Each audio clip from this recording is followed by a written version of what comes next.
Olá, meus irmãos, a paz do Mestre, tá tudo bem com vocês? Que Deus abençoe gloriosamente quem me ouve, que o Senhor possa vir falar conosco sempre por intermédio das suas sagradas escrituras, da Bíblia Sagrada. Vamos lá? O texto hoje para nossa breve conversa, para nossa reflexão, encontra-se no livro de Atos dos Apóstolos, capítulo 17. Vou ler a partir do verso 22, diz assim: Então Paulo se levantou diante do conselho e assim se dirigiu aos seus membros. Homens de Atenas, vejo que em todos os aspectos vocês são muito religiosos. Pois enquanto andava pela cidade, reparei em seus diversos altares. Um deles trazia a seguinte inscrição: ao Deus desconhecido. Esse Deus que vocês adoram sem conhecer é exatamente aquele que lhes falo. Ele é o Deus que fez o mundo e tudo que nele há. Uma vez que é Senhor dos céus e da terra, não habita em templos feitos por homens. E não é servido por mãos humanas, pois não necessita de coisa alguma. Ele mesmo dá a vida e o fôlego a tudo e supre cada necessidade. De um homem só ele criou todas as nações da terra, tendo descido de antemão onde se estabeleceu. E por quanto tempo? Seu propósito era que as nações o buscassem a Deus e, tateando, talvez viessem a encontrá-la, embora ele não esteja longe de nenhum de nós. Pois nele vivemos, nos movemos e existimos. Como disseram alguns de seus próprios poetas, somos descendência dele. E por ser isso verdade, não devemos imaginar Deus um ídolo de ouro, prata ou pedra projetada por artesãos. No passado, Deus não levou em conta a ignorância das pessoas acerca dessas, mas agora ele ordena que todos em todo lugar se arrependam, pois ele estabeleceu o dia para julgar o mundo com justiça por meio do homem que ele designou e mostrou a todos quem é esse homem ao ressuscitá-lo dos mortos. Terminou com Jesus fazendo a exegese. Glória a Deus por essa pregação de Paulo, e uma pregação bastante eloquente, que traz bastante informações para nós. Como a própria pregação fala, homens de Atenas, ele estava em Atenas. Eu quero contextualizar rapidamente. E ele pregava para os pensadores da época. Atenas é capital da Grécia e o berço dos pensadores como Sócrates e Platão. Sócrates e muitos outros pensadores. Eu posso citar, por exemplo, frases como a de Sócrates: só sei que nada sei. E talvez um pensamento que eu gosto muito de Platão, ele diz assim, tente mudar o mundo, mas comece mudando a si mesmo. Outros, como Thomas Hobbes, que fala que o homem é lobo do homem, ou então que John Locke, que diz que o homem é produto do meio a qual está inserido. Esses já são um pouco no nicho mais socialista, entre todos os outros que trouxeram bastante contribuição para nós, irmãos, com referência aos seus pensamentos. Agora, é impressionante a ousadia de Paulo, porque ele está pregando ali justamente para os epicureus. Os epicureus, eles não acreditavam que o homem tinha sido feito por deuses. Eram pensadores que acreditavam que nós estávamos aqui para viver ao bel prazer. Apesar dos críticos acharem que eles se entregavam à sensualidade, à sexualidade, não era bem assim. Era o prazer na forma de viver, procurar o bem-estar, o prazer de viver, a benevolência. E na visão deles, eles eram até ateus. Eles não tinham temor nem aos deuses mesmo, gregos como Zeus e todos os outros. Agora, os estoicos, nós vemos a influência deles até hoje, até mesmo no Brasil. Muito desses sites que você vê, homens de honra, mulheres empoderadas, tudo isso vem do pensamento estoico. O pensamento estoico, ele é bem parecido até um pouco com alguma coisa de Paulo, como por exemplo ele relata em Gálatas 22, as obras da carne e as obras do Espírito, o fruto do Espírito. Gálatas 5, versículo 22 e 23. Mas eles citavam uma lista de comportamentos, e os comportamentos ruins que deveriam ser negados, eles tratavam como vícios, e aqueles que deveriam ser praticados, eles tratavam como virtudes. E talvez assim o homem pudesse encontrar encontrar em si a sua capacidade e a sua melhor versão. Agora nós cristãos sabemos que a nossa melhor versão está em Jesus Cristo.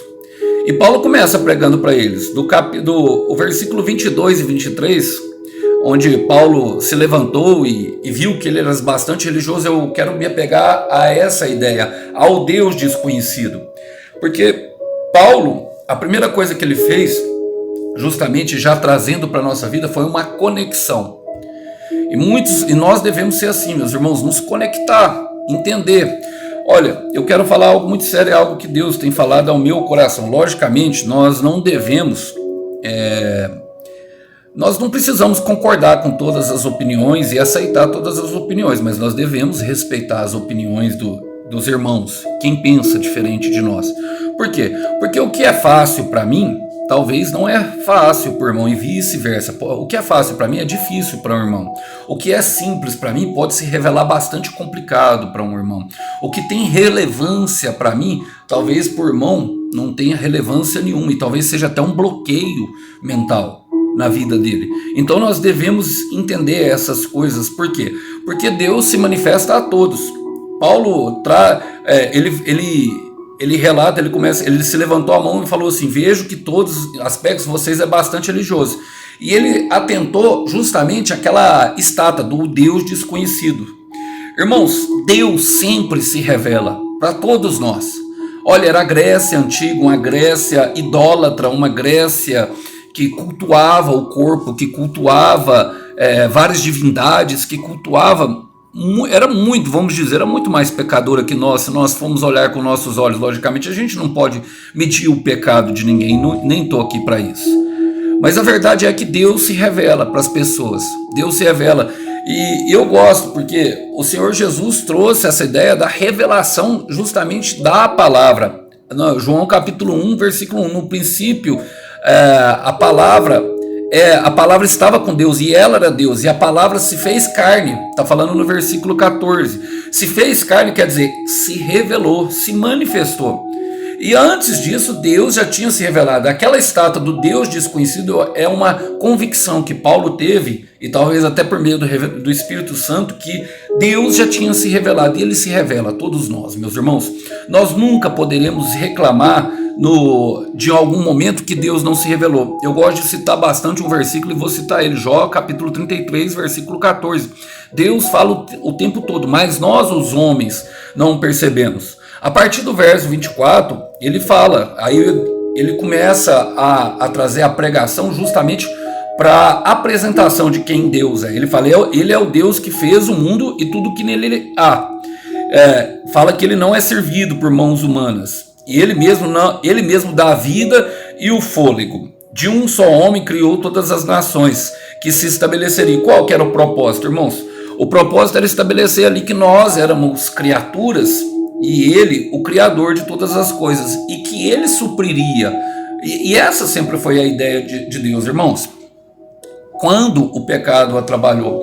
Eu gosto, de Gênesis, no capítulo ali da criação, porque mostra isso claramente. Primeiro ele fez os céus e o seu firmamento, e depois ele fez a terra, e da terra ele mandou que se brotassem, tudo por meio da palavra. Ele mandou que brotassem as árvores, e as árvores ele deu a ordem que elas frutificassem.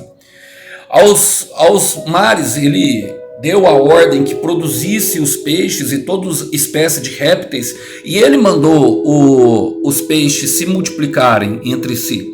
E essa ideia de multiplicação, esse princípio da multiplicação, ele já é estabelecido no começo da criação. Mas quando ele foi criar o homem, ele formou, tá ali em Gênesis 1, 27, ele formou com a própria mão e soprou o seu espírito. Então, eu já quero falar, porque como nós somos criação de Deus, o que acontece? Se você tira o fruto da árvore, ele pode até amadurecer um tempo, mas ele vai apodrecer e vai morrer. Se você tira o peixe de dentro da água, ele vai morrer. E o que acontece quando nós nos afastamos de Deus? Morte. E foi isso que aconteceu, porque a ideia de Deus, irmãos, nunca foi que nós não tivéssemos. Por quê? Os epicureus cultuavam o prazer, e nunca Deus quis deixar nós sem prazer. Ele criou nós para o prazer dele. Para o prazer dele. E E os estoicos que pensavam na listinhas de regras, ele também deixou os seus princípios e todas as suas coisas justamente para nós identificarmos ele em toda a criação. É importante perceber isso. Por quê? Porque ele tem essa, vamos dizer, essa característica de supridor e de criador de todas as coisas. O que aconteceu? Ele tinha, como nós éramos imagem e semelhança dele, nós deveríamos nos parecer com ele, ter assim o livre-arbítrio, ou seja, o direito de escolha. E ele colocou uma árvore. Você percebe, uma árvore, um fruto no meio do jardim. Um fruto no meio do jardim. Ele colocou no meio, por quê, irmãos? Porque enquanto nós tentássemos atravessar, qualquer um de nós que fosse, não estou falando de nós, mas foi Eva, logicamente, atravessar, nós íamos olhar todos os outros frutos que nós poderíamos comer. Mas o ser humano, ele tem essa tendência sempre de querer justamente aquilo que não se pode. Tocar aquilo que não se pode, justamente na nossa escolha. E foi ali que entrou a desobediência e a morte. Bom, mas ali se revela a conexão entre o prazer e os princípios criados em toda a criação. É só voltar a origens. Eu gosto muito de Filipenses 4:19, porque depois que Paulo agradece aos filipenses em tudo que eles fizeram, e que ele supriria, ele faria tudo por nós, e que nós devíamos deixar as coisas para trás, e que ele nos fortalecia, nós poderíamos, todas as coisas que fortalecíamos em Cristo. Ele fala, Filipenses 4:19, o meu Deus suprirá todas as necessidades de vocês de acordo com as gloriosas riquezas em Cristo Jesus. E foi ali onde ele estabeleceu novamente a conexão conosco. Mas qual que era o propósito? Olha, e esse é o propósito por qual Jesus veio. Ele fala, seu propósito era para que as nações buscassem a Deus. Paulo fala, as nações, não somente os israelitas. Tateando, talvez assim viessem a encontrar. Eu gosto dessa expressão tateando. O tateando, ele se dá justamente no escuro. João capítulo 9, versículo 5, Jesus declara, eu sou a luz do mundo. É como se eu apagasse a luz aqui, todas as luzes, e procurasse o interruptor. Sabe quando você... Tatear é aquilo, é quando você coloca assim a mão e vai apalpando para ver se você acha o interruptor para se curar. Ou seja, você sabe que está por ali. E todo ser humano tem isso no coração, todo ser humano tem essa ansiedade pela espiritualidade. Eclesiastes capítulo 3, versículo 11, fala que o Senhor colocou em nosso coração o desejo, a ansiedade pelas coisas eternas, pela eternidade.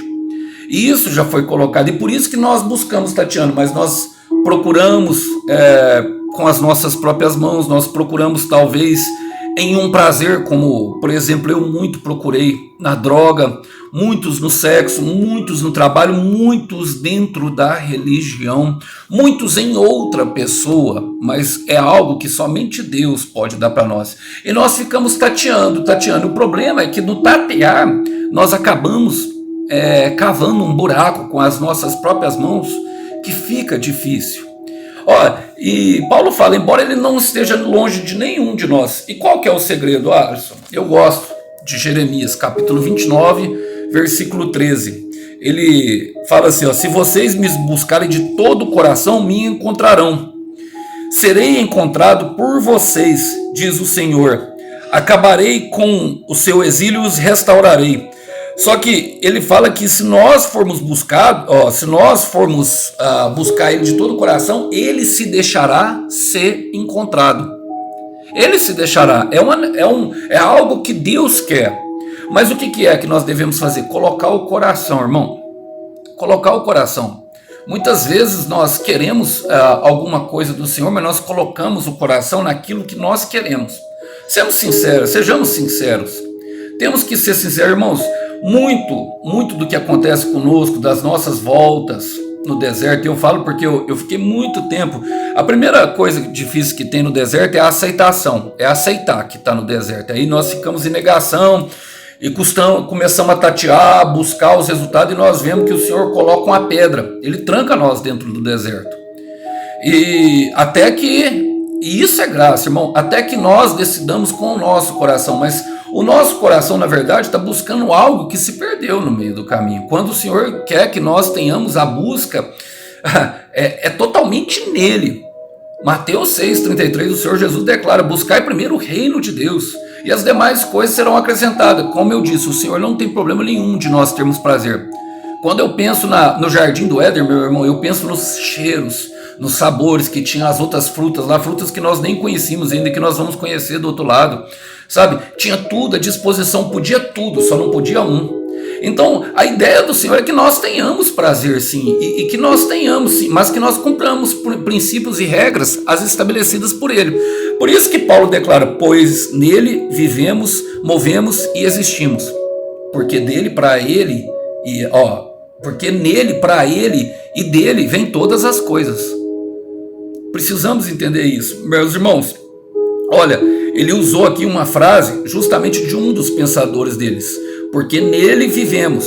Toda a vida está no Senhor. Quando ele soprou em nós, ali em Gênesis, ele soprou algo que tinha dentro dele, meu irmão. É o Zoe, é a vida de Deus que flui em cada um de nós, em nossa alma, a centelha da eternidade, que foi devolvida justamente quando é o mesmo Zoe que Jesus fala, a vida em abundância, de João 10:10, o ladrão veio para matar, roubar e destruir. Por isso Paulo fala: pois nele vivemos, nos movemos. Efésios 2:10, as obras de antemão que nele preparou, o propósito que ele criou para que nós pudéssemos o achar e o encontrar. E existimos, meus irmãos. Tem muitas pessoas sobrevivendo no deserto, se arrastando, porque não entenderam ainda o verdadeiro propósito do deserto. O deserto em si já é o propósito.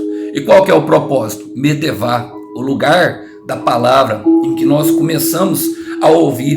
Jó 33:14 fala que nós não percebemos, mas no deserto nós começamos a perceber que existe um Deus e é capaz de nos tirar, e mais do que isso, transformar tudo aquilo que um dia foi tristeza em dupla honra ao nosso coração. Mas é necessário nós colocarmos todo o nosso coração. E como eu disse, irmãos, pode faltar, porque uma das coisas que acontece é a incredulidade. Nós negamos. Eu vou voltar lá, nós negamos, nós não temos aceitação, depois nós entendemos que estamos no deserto, mas nós queremos aquilo, mas o principal foco é Deus, e tem que ser Deus. O nosso deserto, ele é pessoal, e quando nós entendemos que há um propósito estabelecido no céu, nós começamos a pegar justamente amor naquele que colocou no deserto. O deserto é para falar de amor, eu quero repetir isso. O deserto é um lugar para se falar de amor. Eu quero repetir isso. O deserto é um lugar para se falar de amor. É um lugar onde se estabelece propósitos, e um lugar onde nós podemos um lugar onde nós podemos nos conhecer a nós mesmos, de autoconhecimento, e desfrutar dessa vida, do Zoe, descobrir que ela flui dentro de nós. Então, irmãos, nesse momento nós começamos a sair e percebemos que aquilo que era tateado começa agora a ser balbuciável, ou seja, totalmente tocável. A gente começa a tocar. Olha, e no último parágrafo ele fala: do passado Deus não levou em conta a ignorância das pessoas acerca. Agora vem a cobrança. Por quê? Porque agora já temos o conhecimento. Já temos o conhecimento de quem o Senhor é. Já sabemos que estamos no deserto, já teve a aceitação, sabe?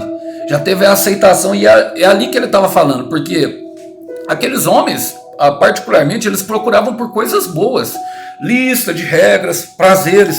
A única coisa que eles não entendiam era que Jesus Cristo era o Senhor. Tanto que no começo da conversa, eles chamam Paulo de tagarela, porque a ideia de um Deus, de só um Deus, soava como uma arrogância para eles.